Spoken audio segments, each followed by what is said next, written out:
Welcome back to the 99, where we're focused on brewing a better competitive commander. I'm your host, Patrick Marlette, and this is Casual or Competitive, the show where I have my guest guess whether or not our audience believes a card is casual or competitive. So, today's edition is a removal edition. My guests have no idea which cards we'll be covering, but before we jump into this one, I might as well let them introduce themselves. Hey there, it's Phil again for Ramp Gang. Come check us out at ramp_gang on Instagram. It's on the sweater. On the sweater. And on the back. Nice. One of those Disco Stu doesn't advertise kind of things. Except she's actually advertising. Hey everybody, it's Anton. Commander Funky Pants on Instagram. Sometimes I appear on Mental Misplay, which is sort of the Twitch version of Ramp Gang. Tuesdays and Fridays. Correction from my previous statements. Yeah, that's me. You can come find me on there. They tuned in for the wrong dates, is what you're saying? That is great. Alan switched the dates on me. So unlike our last casual or competitive, the Artifact Ramp edition, if you haven't seen that, I'll encourage you to watch it now. Our guests are actually going to be working not collectively, but against one another to see if they can guess with the majority which cards I'll be throwing at them are either casual or competitive. So how do we determine whether a card is casual or competitive?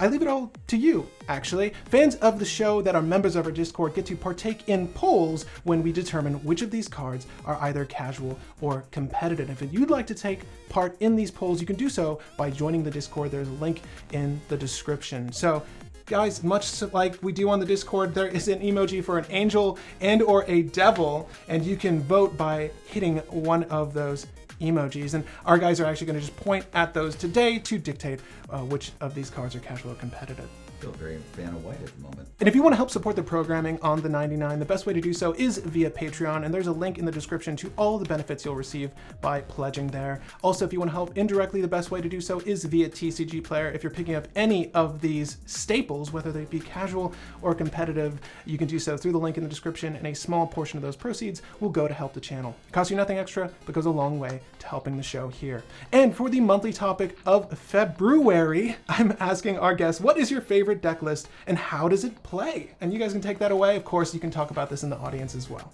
Yeah, my favorite deck list is probably Godo Bandit Warlord, the competitive cEDH version. You've probably seen me play it on this channel, actually. For those of you who don't know, the entire plan of this deck is to give Godo Helm of the Host. And then once you've done that, the token is hasty and it attacks and you get a new attack step, which creates a new token. It's an infinite combo. I love it because we've got big mana, which is really fun. Mana artifacts. I love the Grim Monoliths and mana vaults and mana crypts of the world. And it's red and it's mono red, and sometimes it's really all in, and that's a really enjoyable way to play as well. And I feel like from a cEDH perspective, it attacks the format in a completely different way. So really, really great. Just give Godo his crown. Yep. I think my actual favorite deck to play is not a cEDH deck. It is a high-powered deck that is a blast. It's Maelstrom Wanderer. I've had this deck, it's maybe the third deck I ever built, and it's just been evolving since then. But, you know, Maelstrom Wanderer, you cast him as 8 mana spell, but it's got Cascade, so once you cast it, you get 2 free spells off the top of your library. The whole idea of the deck is just to keep making that happen. So there's turns, there's ways to add more Cascades, there's all sorts of nightmarish things that turn other things into free spells, and it gets off really, really crazily pretty quickly, and is a total blast to play. I like it because it's kind of a gamble. You never really fully know what you're going to get. It's going to be some kind of nightmare, but you just never know what shape that nightmare is going to take, and it's a blast to play. And with that, let's jump into Casual or Competitive Removal Edition. And this is one of many that will come. However, we're going to start off big with this. One of the best pieces of removal since Alpha, as a matter of fact. This card is a staple in many a format, but how does it fare in Commander? We have Lightning Bolt.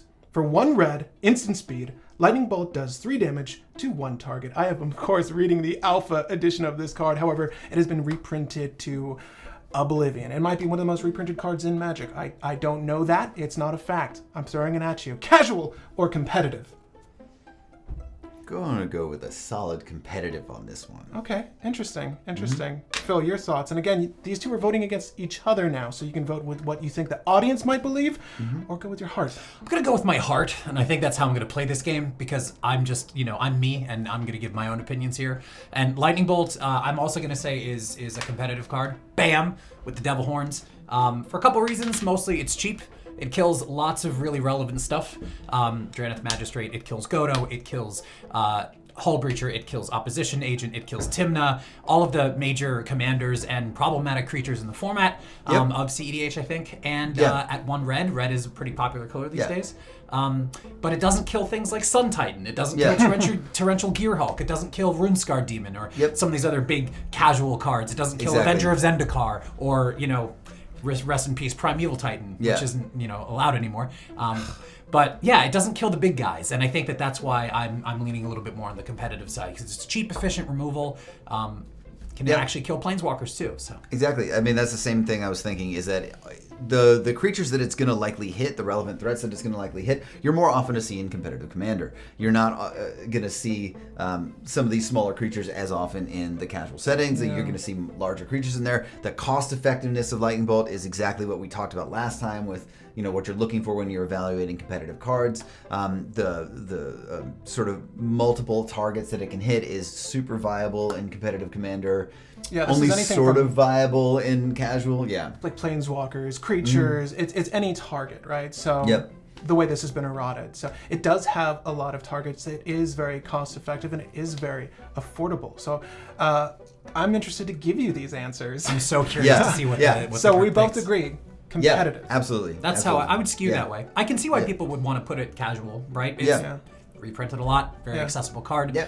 It can doink something for 3, and that can be helpful, but I think it has a bigger impact on the competitive I space. will also say this, that I think if you looked at the competitive scene maybe like a year ago, you might have seen less of a need for Lightning Bolt. Yeah. I think that the current meta really calls for a card like that, but maybe a year ago it wasn't as big in the cEDH meta. Which is interesting to think of, because the cards you brought up just right off the bat with Dragon's Magistrate. Yep. Exactly, right? 2019, 2020. Yep.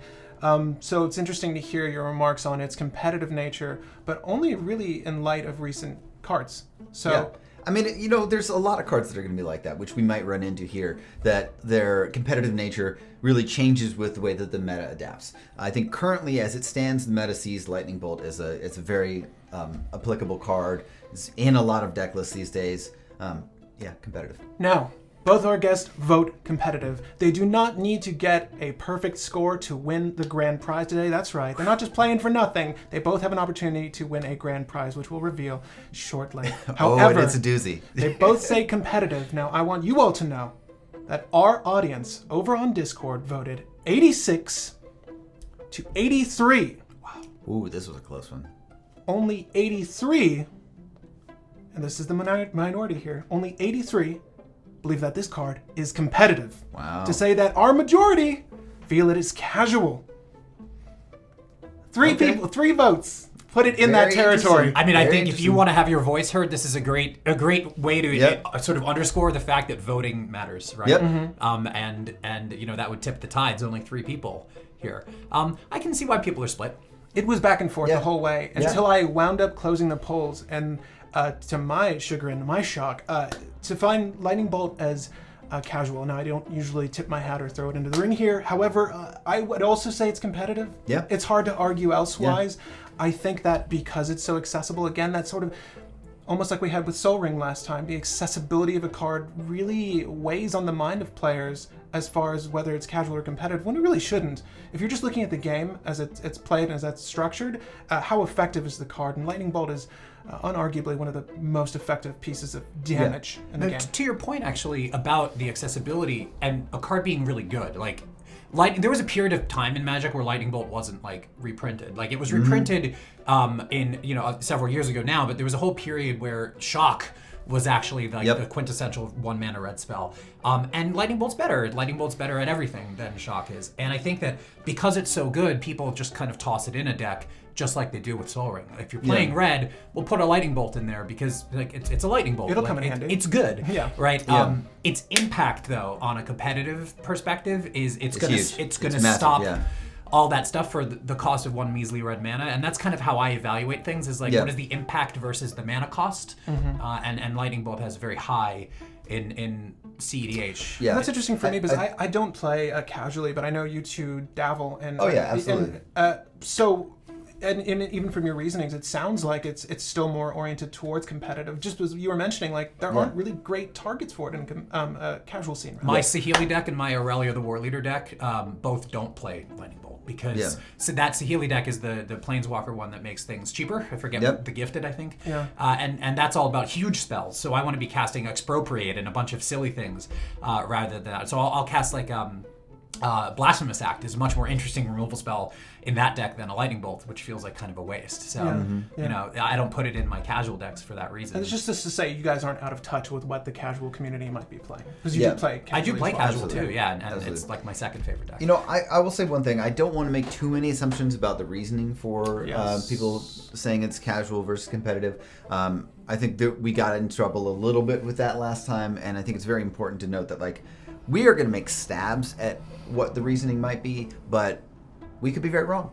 And, you know, it's not dismissing anybody's reasoning. It's just that we can't necessarily cover all the bases for when somebody's talking about why something is competitive or casual. But yeah, for our reasoning, I think that we made a pretty clear case for what we think is competitive. Hey, and if the three of us had voted, we would be that's even. true. If we were allowed to vote, we might have skewed it slightly differently. And as Phil mentioned, stressing the importance of voting, if you want your voice to be heard in the next poll, join the Discord. That is the only way you can vote on these cards, much like this next one. I love a good modal spell, and nothing functions quite like this next one for clearing a board of creatures and artifacts. A Braid. For 1 generic, 1 red, instant speed at uncommon, choose 1. A Braid deals 3 damage to target creature, or destroy target artifact. Now, gents, is this card casual or competitive? This one I'm also going to go with competitive for, and I'm going to talk a little bit about that for a second, because I definitely, when I first saw a Braid, thought it was just like a casual card that wouldn't necessarily go into a lot of decks. This is a couple years ago. And since then, since Red has been getting such a power boost, and since like the threats, as we mentioned in talking about Lightning Bolt, have been in a place where like 3 toughness is really important to be able to deal with. A Braid is super good for that. The modality of being able to hit relevant artifacts is also very, very good.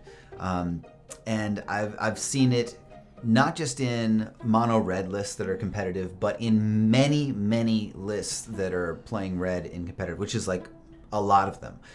If you look at the competitive deck list database and just pick random lists that have red in them, you're going to see a Braid in a good majority of those. So a Braid is a strong spell. It's modal. I can see why some people might think like, oh, it's not that great because one reason or another. But I think a Braid is a fantastic card, and I think it's competitive. It's interesting. Now, I'm curious to hear your answer, Phil. Let's just note again that this card is specific with where that damage can be applied. So creatures only. It also happens to be 2 CMC more. However, you do get the modality of hitting artifacts. 1 CMC more. 2 CMC total, 1 generic more than a Lightning Bolt. So I'll hand it off to you. This is a really tough one. I personally absolutely love modal spells. I think that modal spells are just inherently better to have in a singleton format because it gives you this flexibility that lets you do one of 2 different things, and so it's just going to be more relevant more often, even though the damage is limited to creatures. So I totally agree with what Anton's saying about the database and the fact that the competitive scene definitely is looking at this card as you know, it can get rid of problematic artifacts that'll win the game, or it can get rid of problematic creatures so that you can win the game. And so my heart is on the competitive side as well, but I wonder what the audience is thinking, and now I'm starting to think maybe I should be playing the game a little bit more shrewdly here. I mean, I think that you should, if you want to play the game more shrewdly, that makes sense. I think my personal thought is that the audience is going to vote this as casual. Now, I'm still going to go with competitive because I think if I'm addressing like what I believe the card to be, I believe that to be competitive. But we're playing a game here. There's a prize on the line. Yeah, and you know, there's a prize online. I'm still gonna go with it because I am a stubborn bastard. Now, in general, I do agree. I think that you're gonna see this in a lot of competitive decks, but I personally play a Braid in my casual decks too, because you never know what someone's gonna be throwing out there with like killing an artifact is so great, and then just a random 3 damage to a creature is good too. So I'm gonna vote casual. Yeah, I'm gonna take a risk here. Yeah. I'm hoping that it's going to just eke on my side. I'm expecting this to be relatively close, but you know, a Lightning Bolt for 1 extra mana, you get another option. Me. That's easy to throw in your decks. So we'll see.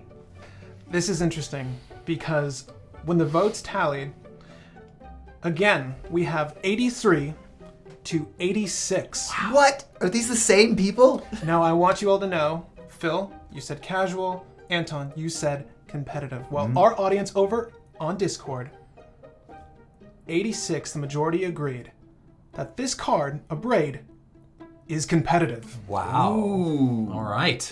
Anton pulling into the lead. Who would have thought that it was more competitive than Lightning Bolt? I think its functionality probably tipped the scales in its the favor. modality maybe. Right?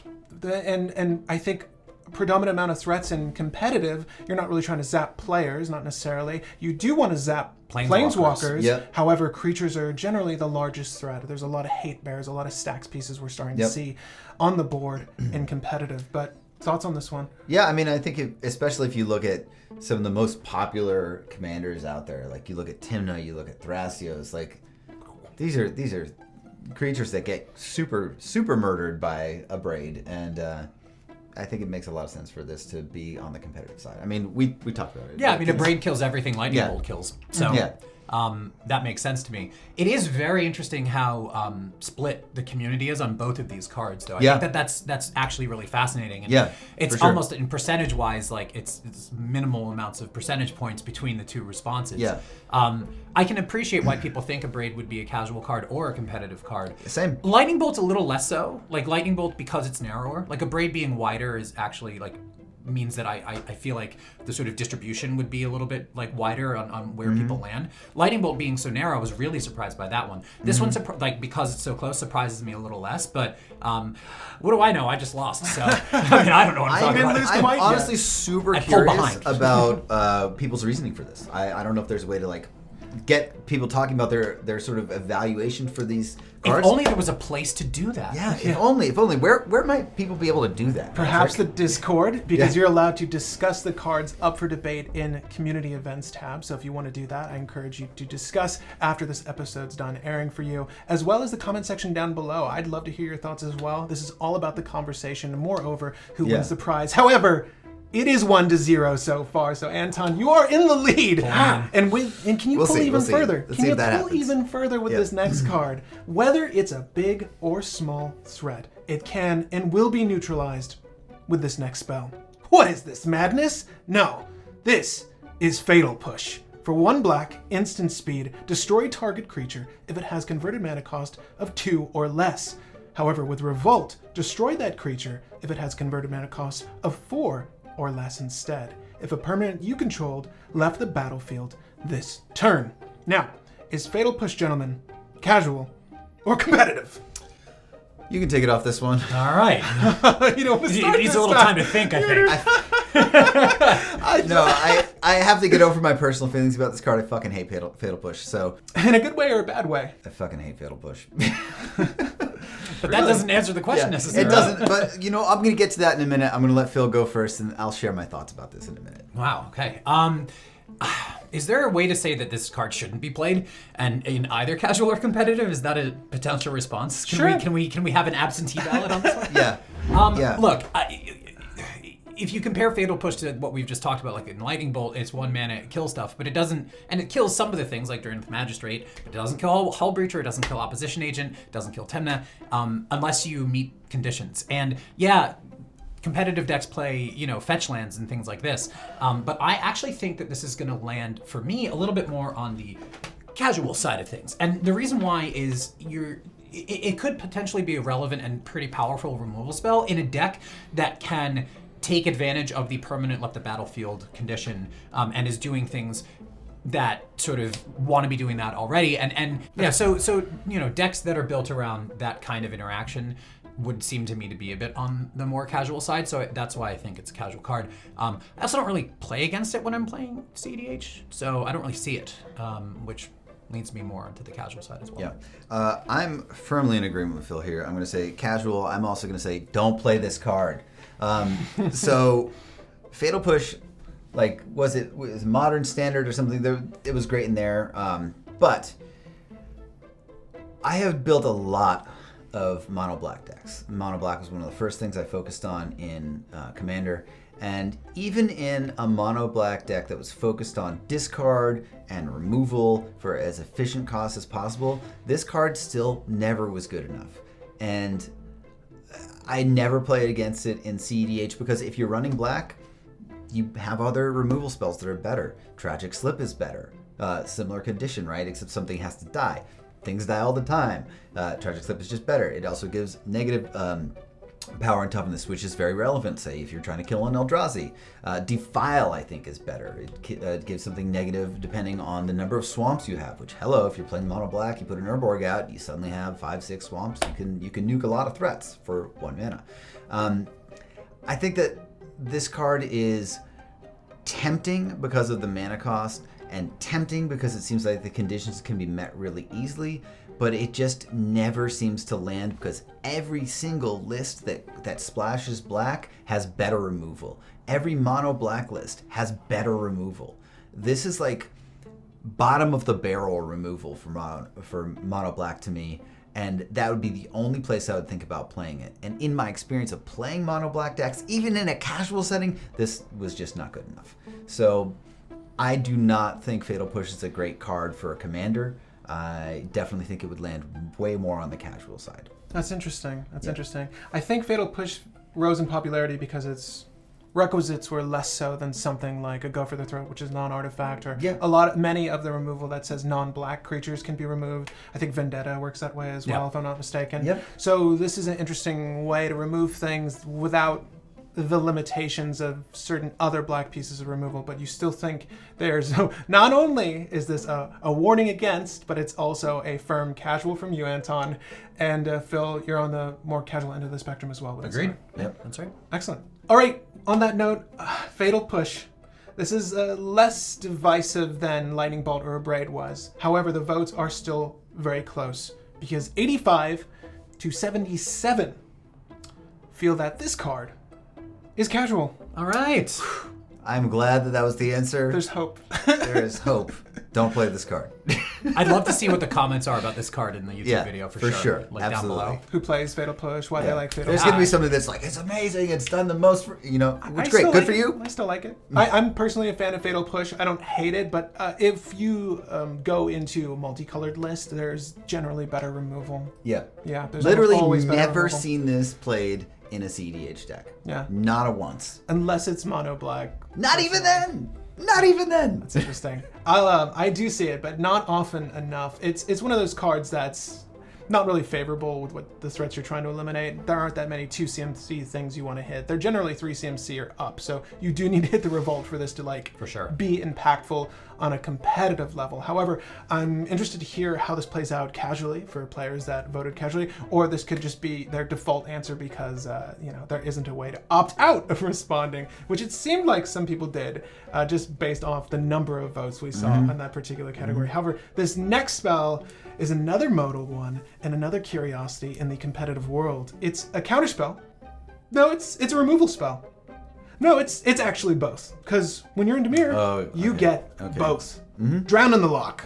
For blue and black, instant speed. Choose one. Counter target spell with converted mana cost less than or equal to the number of cards in its controller's graveyard. Or destroy target creature with converted mana cost less than or equal to the number of cards in its controller's graveyard.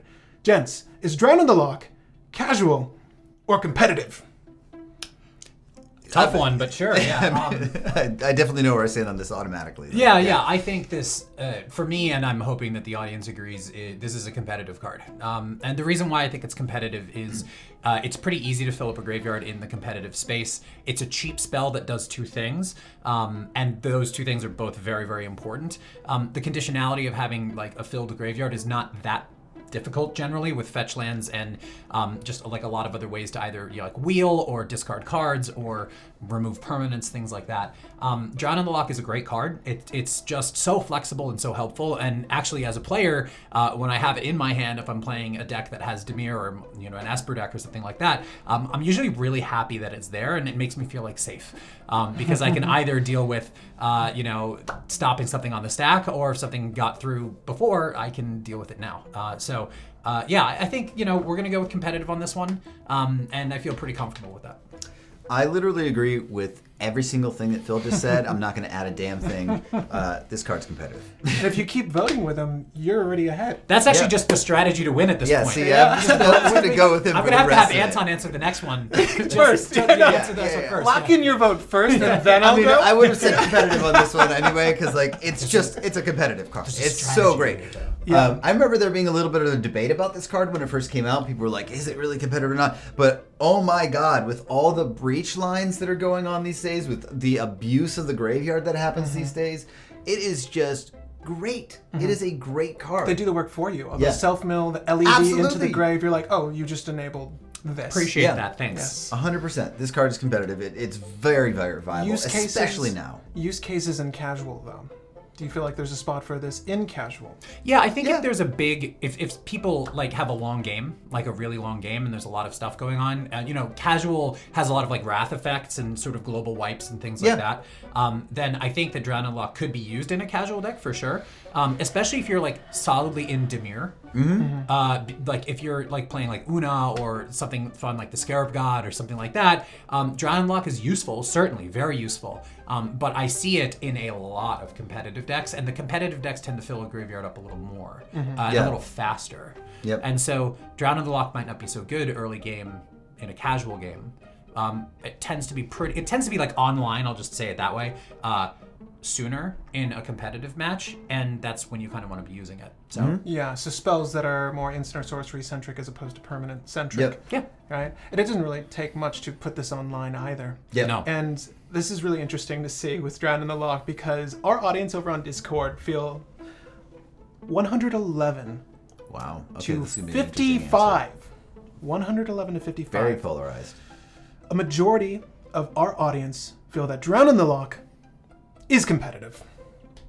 Easily. Because you know what? Even if it's an omni counter, and mind you, most of the things you want to counter in competitive, like outside of Ad Nauseam, Peer into the Abyss, they're 3 and under. They're like most of the things you're getting, like getting this online, is not asking that much of you. I really wish this were in other colors, because if you know at home, I don't play blue. I would love to play Drown in the Lock. It's so good. It's an omni kill, omni counter. Like I think it doesn't get better. It's truly an outstanding spell that flew under a lot of people's radars for a while.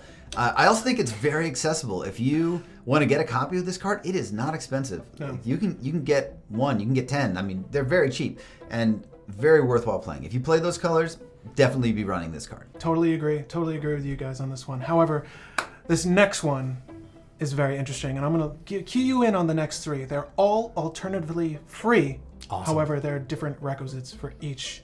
And everyone loves casting spells when they're tapped out. Am I right? There's no denying it. And for those pesky artifacts, there's nothing quite like Mogg Salvage. For 2 generic, 1 red, instant speed. If an opponent controls an island and you control a mountain, you may play Mogg Salvage without paying its mana cost. Destroy target artifact for 3 CMC and or free. Gentlemen, is Mogg Salvage casual or competitive? I guess I'll answer this one first. Please. So this is an interesting card, because I think the answer for this really highly depends on the colors you have access to. If we're talking a mono red list, absolutely it's competitive.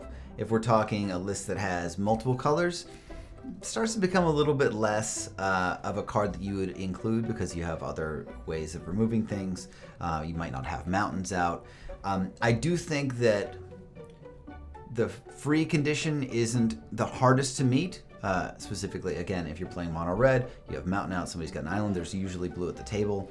I'm going to go with competitive on this one, but I have to put an asterisk next to it, because I think that it's only competitive in certain lists.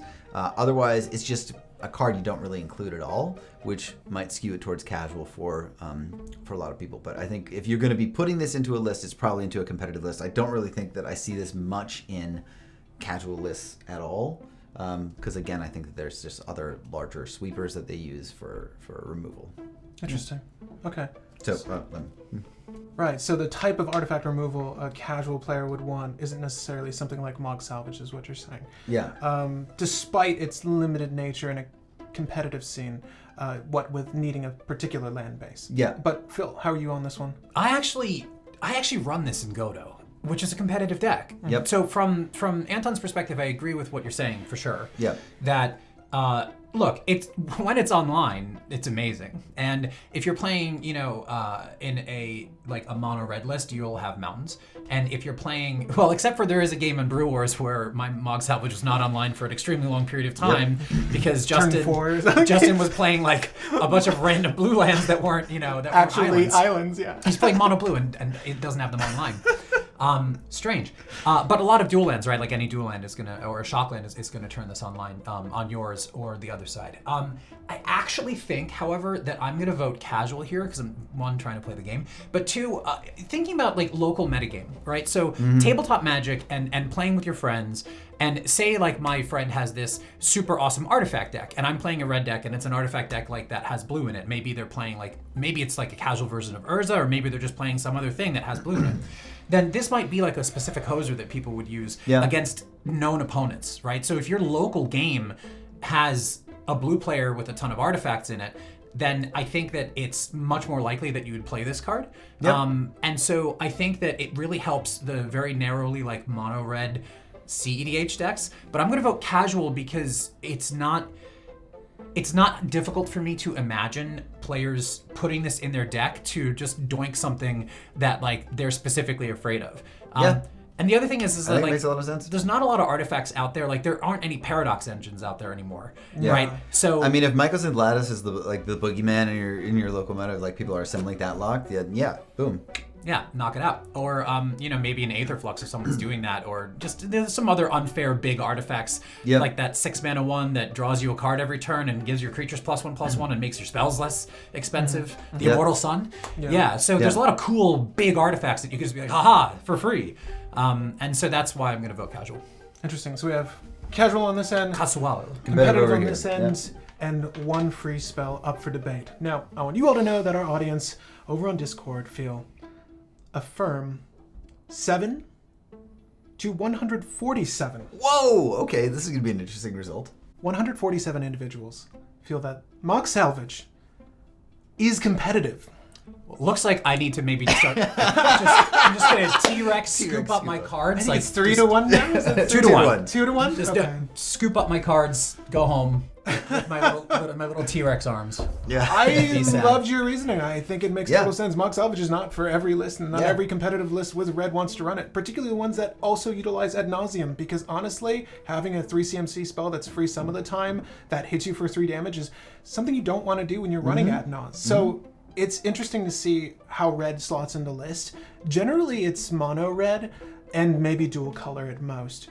Even my own ward list, which is Gruul, doesn't manipulate it because I just don't need it. Yeah. Because the form of removal we have from Well, green you also is have green. arguably better. Yeah. So it's interesting to see how folks have voted for Mog Salvage. I think the free aspect is what swayed them. Maybe. At least with this one. Let's see what the next one. However, have a hate bear problem? Here's a solution. Instead of an alternative free cost, why not simply pay 0? Slaughter Pact for 0 CMC. Instant speed. Destroy target non-black creature. At the beginning of your next upkeep, pay 2 generic and 1 black. If you don't, you lose the game. Death is only the beginning of the end for you, my friends. Is Slaughter Pact casual or competitive? This is a really interesting one.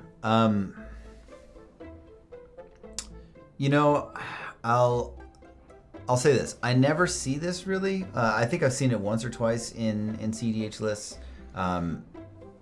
It's not the most popular of the pacts, right? You got Pact of Negation, you got Summoner's Pact. Those are going to be in a lot more lists than you'll see this one in. It kills a creature, and then you got to pay 3. What's it, 2 and a black? It's good. I'm not saying it's not good. I just don't think that I see a lot of lists playing it. I think if I'm playing a mono black list, I'd probably toss it in there. I think for the cost alone, you could say it's competitive. I think that a lot of the time you're going to see people choose other cards than this, because it can feel like a weird conditional card to have in your deck. I'll say competitive, but I don't know. It's probably more casual. Actually, know what? You know what? I'm going to say casual. I'm just going with that. I'm going to say casual on this one. Interesting. Casual on Slaughter Pact. Phil, I haven't heard your reasoning or your thoughts. Yeah. What is it? Some of the other packs that Anton just mentioned are played a lot more, like Pact of Negation or Summer's Pact, in competitive lists, because you're going to win the game on the spot, generally, when you're using these spells, right? Summoner's Pact is going to get the creature that's going to win you the game, or Pact of Negation is going to stop someone else's interaction from stopping you from winning the game. So the alternative, like I have to pay extra mana on my next turn, is totally irrelevant because you're about to win the game. Yep. Slaughter Pact doesn't do that. It gets rid of... Now, maybe. Okay, so like let's say there's a Drannith Magistrate and you need to cast your commander, so you Slaughter Pact it, then you cast your commander. But those are much narrower, and it also doesn't hit some of those really problematic creatures because it says non-black. Yep. So the use cases for needing a Slaughter Pact and then having to pay mana on the following turn, you're going to hit that following turn like way more often with the Slaughter Pact, I think. Yep.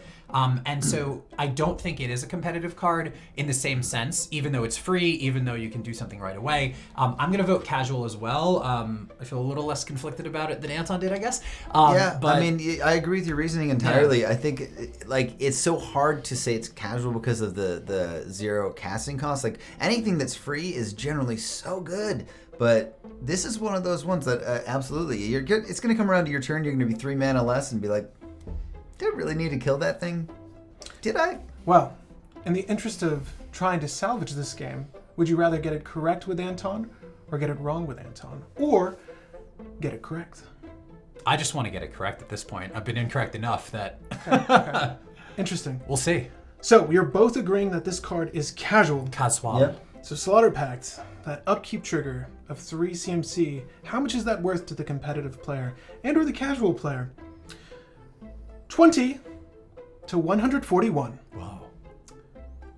Feel that this card, and this is the minority, feel that this card is casual. So they feel it's a competitive card. 141 Discordians feel that Slaughter Pact is in fact competitive. I think that free casting cost is real tempting. I also agree with Phil that like you're going to come back around to your upkeep, you're going to pay this, and you're going to be like, well, I'm 3 mana shorter, and I don't know if that actually did enough. Because like, what are you killing? Like, what are you going to kill in Commander with this that's going to be perfect? I mean, you said the Drannith Magistrate. Okay, that's the thing, right? Mm-hmm. Like, what else? Maybe Archon of Emeria? Mm-hmm. I mean, maybe if stacks lists start coming out more and more. I mean, there are some creatures... Tocatl, Honor Guard. There's a couple of cards out there that are hittable with this. If it said destroy target creature... Yeah. It'd be much better. Well, obviously, without that restriction, but I feel a lot more like it was a competitive card. Yeah. But... It's rare in my estimation that you see something that is so narrow and has such a high cost, where again, like we think about these other pact cards, you generally win right away with them. That's why they're good. Yeah, and you just generally aren't going to win with a Slaughter Pact in your hand. It's not going to prevent you from it's not going to get you to winning the game right away. There are a couple lists that I'd play this. I mean, if I'm playing mono black, sure, I'd run this. And why not? I mean. Deadly Rollick is arguably better, but I would definitely consider this one too. So in fact, it is 4-2, and to spice things up, I'm gonna make this last card worth 2 points. So, in the interest of giving Phil a chance, we're going to have Anton answer first. At best, we here. could tie. At best, you could tie and both win the grand prize. Or I get Slaughter Pacted. Or you just get strict Slaughter Pacted. However, the grand prize for today's removal edition of Casual or Competitive is a foil Fiery Cannonade. That's right. Oh, super crinkled. Super ready for your pockets. Now, guys, Fiery Cannonade is on the line, and this next card, my father used to say, a force in the hand is worth 2 on the field. 2 artifacts or enchantments, that is. Force of Vigor. For 2 generic and double green. Instant speed. If it's not your turn, you may exile a green card from your hand rather than pay this spell's mana cost. Destroy up to 2 target artifacts and or enchantments. Now, is Force of Vigor printed solely in Modern Horizons? Casual or competitive? This is a very easy call for me. This is a competitive card. In literally every of the competitive mono green decks, you see this. In a lot of the competitive decks that run green, you see this. Free spells are amazing. Free spells that deal with multiple threats are very amazing. This card has hosed me on multiple occasions in cEDH. I think this is a very strong card. Yeah, it requires you to have a certain density of green cards in your hand, but honestly, if you're playing a deck that has green, you generally have a lot of cards that have green pips in your deck and usually in your hand, so it becomes very relevant very quickly. Yeah, this is a competitive. Provided it's not your turn. Provided it's not your turn. Yeah, on your turn, a little bit less, but you know, if you got this in your hand, you probably are going to be trying to play it off turn. You're not really thinking like, oh, in the middle of my turn, I'm going to force a vigor. It's definitely an off turn kind of a play thing, but it's a nice like interaction on the stack kind of free spell in green, and I think it's very much a competitive card. Mm-hmm. Yeah, I mean, I agree completely. I also think it's a competitive card. I've been hosed by it like many times as well, especially playing like my cEDH deck is Godo. Yeah. And that's like, you just lose when, well, you don't lose, but you know, then you have a Godo without his hat. And the other thing is just to sort of underscore the idea about like mono green decks or decks like this. What this lets you do is this lets you play out your board state and still be relatively safe. So you can keep your mana or use your mana on your turn and then keep this in hand in case of, you know, something horrible happening when someone's about to win the game. Mm-hmm. And so, you know, that it stops things like Underworld Breach. It stops Yep. a lot of other stuff that, you know, Commander has. And it also can just completely hose someone early game too. Someone has one of those turns in a competitive game where they go like Soul Ring, Signet, Monocrypt, Grim Monolith or something like that. You're gonna be like able to just bring them right back down to reality here. And so I think that for those reasons, it's a pretty solidly competitive card. The alternative cost is, you know, steep-ish, right? And there are some conditions to meet, but for what it does, I mean, it's so amazing. And I forget the name of the card. It's 2 white mana, and it's an instant, and it will exile. Oh God, Return to Dust. Return to Dust, that's right. So like comparing this to something like Return to Dust, where you have to cast it, and you can exile 2 artifacts or enchantments if it's your turn, or only 1 if it's not your turn. Yeah. That card feels a little bit more like on the casual side to me. Yep. This alternative cost for a very similar effect is so much stronger. You always hit 2.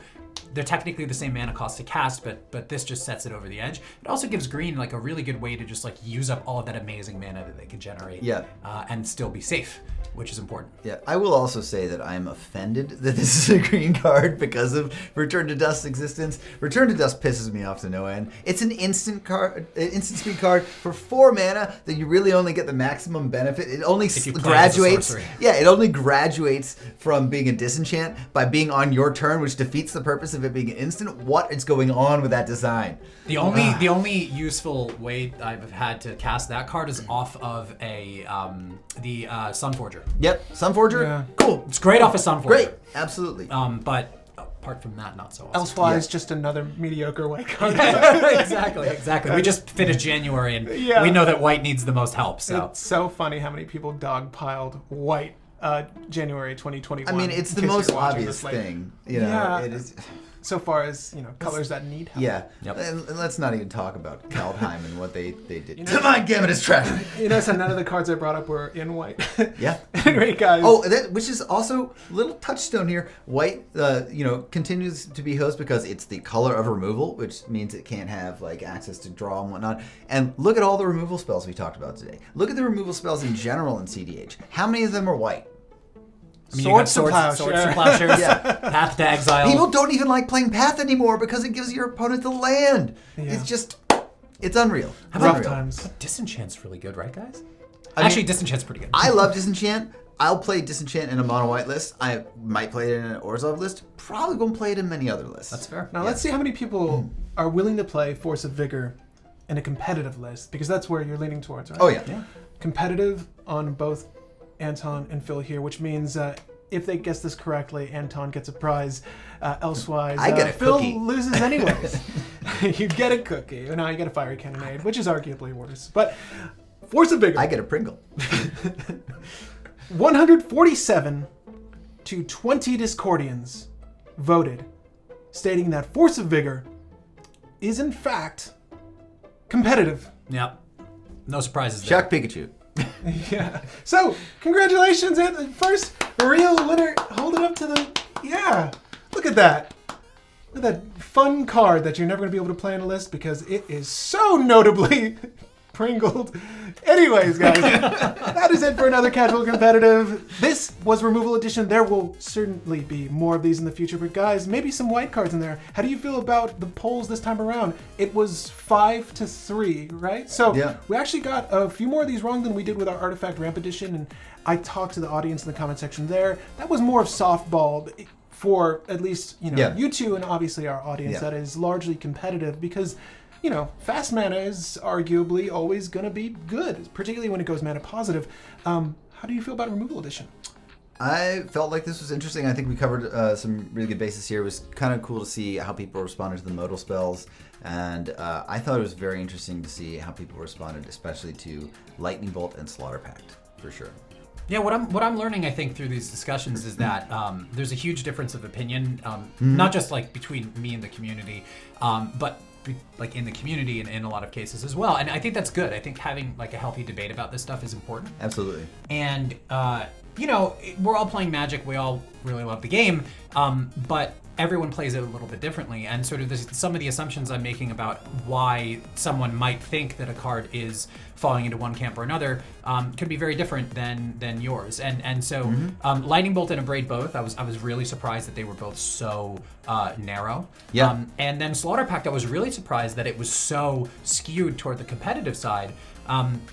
But that could just be the local meta that we play in, and perhaps other people are playing in a different meta that Slaughter Pact is really important. And so that's the other thing is that like the meta that we talk about is our own local meta here in New York.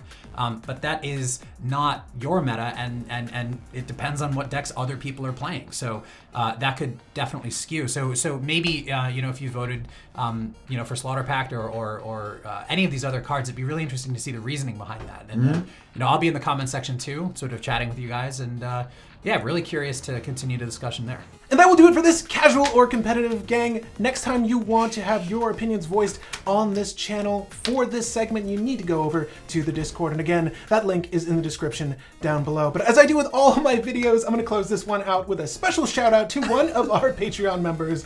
And that random lucky Patreon member is Matthew Maki, one of our Brew Crew members and one of the best. Thank you, Matthew, for your support. And for his thoughts on the monthly topic, I'll be reading for Carl329.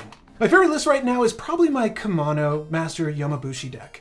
It's a mono-red list that just uses your commander to control the board and eventually cast damage doublers to turn a ping into an absurd amount of damage. The interaction of damage doublers in the card Repercussions is amazing, and Pyrohemia is another all-star. That sounds like a fun deck. Kumano is a really cool card. What does Kumano do? He's a 3 and 2 red, 4/4, and then for 1 and a red, he can shoot anything. Okay. I think it says any target. It might be creature or player. So and then if a creature damaged by him dies, I think he exiles the creature. It is any target now because it's been eroded, but I mean, I love all the Kamigawa cards personally. I think Kamigawa had such fascinating card design. That's like when I quit. I fucking hated Kamigawa. Really? Well, I played a lot of tournament Magic at the time, and it was shit was an awful experience. Was Sensei's Divine Top is popular back then? Is it? So when Cold Snap was released and Snowlands were put back, Counterbalance was introduced. So Counterbalance, Sensei's Top, was so fucking good that they had to ban Counterbalance. Carl, look at these memories you're bringing back, man. Why'd you have to ruin Phil's day? He already lost the game. Man, yeah, I know. Now there's a big set over here. But guys, that is it for this episode. Thanks again for joining on this one. My name is Patrick Marlette. Oh, my name's Anton. Commander Funky Pants on Instagram. Go find me there. I'm Phil. Come check us out on Ramp Gang. And happy brewing, babies.